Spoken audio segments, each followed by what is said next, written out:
Hoy vamos a meternos de lleno en uno de los relatos más impactantes y determinantes de la historia. Vamos a explorar los eventos, la ciencia y todo el contexto turbulento que rodearon las últimas horas de la vida de Jesús. Y es que no estamos hablando solo de una historia religiosa, para nada. Este es un verdadero punto de quiebre histórico. Lo que ocurrió en este cortísimo lapso de tiempo realmente sentó las bases para los siguientes 2000 años de nuestra historia. Pero bueno, para entender lo que pasó, primero, sí o sí, tenemos que entender el lugar. Jerusalén en ese momento no era para nada una ciudad tranquila. Era literalmente un polvorín a punto de estallar. A ver, tratemos de imaginar esto. Una ciudad sagrada, a reventar de gente por la fiesta de la Pascua, y todos bajo el control de un imperio extranjero, los romanos. La atmósfera estaba cargadísima, esperando apenas una chispa para que todo se incendiara. Y claro, esa chispa estalla en la oscuridad de un huerto. La historia arranca con una agonía profundísima y con una traición que, ha resonado a través de los siglos. En el huerto de Getsemaní, los textos describen que Jesús sudó sangre. Y uno podría pensar que es una metáfora, ¿no? Pero no. Se trata de un fenómeno médico real.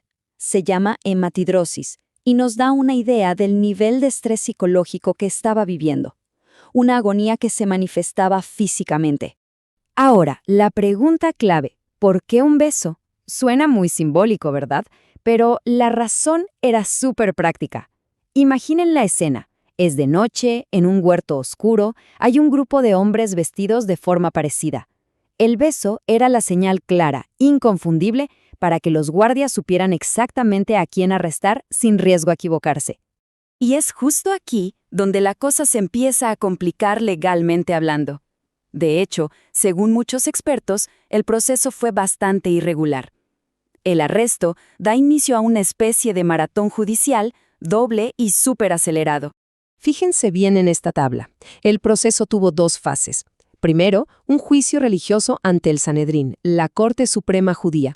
El cargo, blasfemia. Pero aquí está el detalle.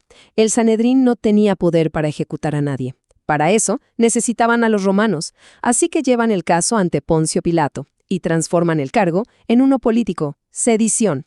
Lo acusan de ser un rey rebelde, un desafío directo al poder del César. Era la única forma de conseguir la pena de muerte.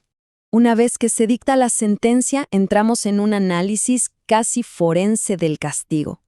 El sistema romano no solo buscaba matar, buscaba aterrorizar, y lo hacía con una brutalidad técnica y muy calculada.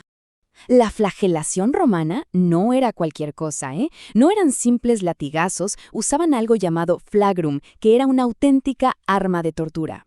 Estaba diseñado para arrancar la piel y la carne, causando una pérdida de sangre masiva y un shock que dejaba al prisionero al borde de la muerte antes incluso de llegar a la cruz.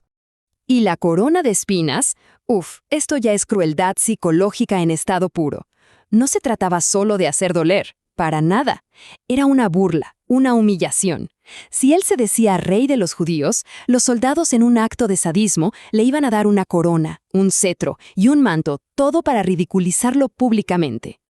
A ver, aquí vamos a romper con una imagen que seguro todos tenemos en la cabeza. La del cine, la de las pinturas, Jesús cargando esa cruz enorme y completa. Bueno, pues lo más probable, históricamente, es que no haya sido así. Lo que cargaban los condenados era solo el travesaño horizontal, el patibulum. El poste vertical ya solía estar fijo en el lugar de la ejecución. Pero ojo, que esto no le quita ni un gramo de brutalidad al asunto. Solo esa viga pesaba entre 40 y 50 kilos. Imaginen cargar ese peso sobre una espalda y unos hombros que ya estaban destrozados por la flagelación. Era una prueba de resistencia simplemente inhumana. Y finalmente el camino termina. Llegan al Gólgota, el lugar de la calavera. Y aquí, la ejecución misma se convierte en una clase magistral, una clase brutal sobre la fisiología del dolor. Miren, la crucifixión es una muerte terriblemente lenta por asfixia. Es pura física y biología. Al colgar de los brazos, todo el peso del cuerpo tira del diafragma e impide que los pulmones se vacíen. Para poder respirar solo un poquito, la persona tenía que hacer un esfuerzo sobrehumano, empujándose hacia arriba sobre los clavos de sus pies, lo que causaba un dolor agónico. Era un ciclo tortuoso de luchar por cada bocanada de aire hasta que el agotamiento total llevaba a la asfixia final. Y lo increíble es que en medio de esa agonía se registran sus últimas palabras, frases que, si lo pensamos bien, muestran una lucidez impresionante.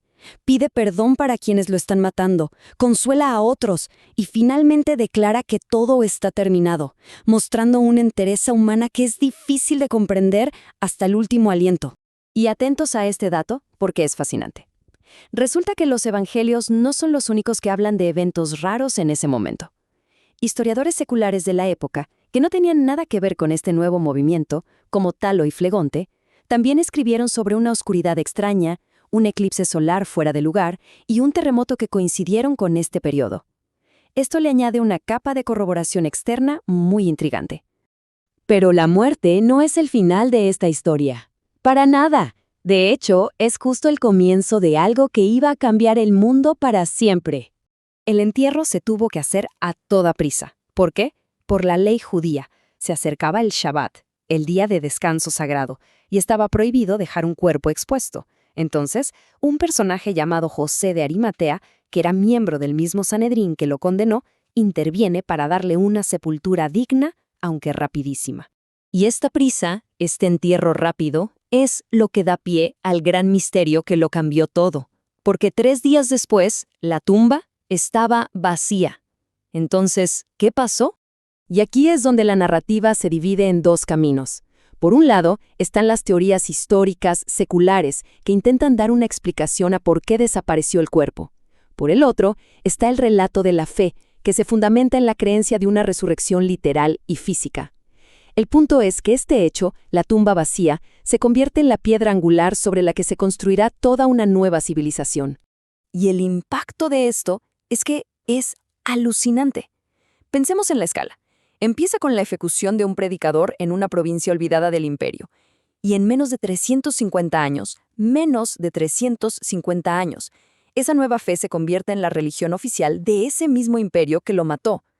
La velocidad de esa transformación es uno de los fenómenos más impresionantes de la historia.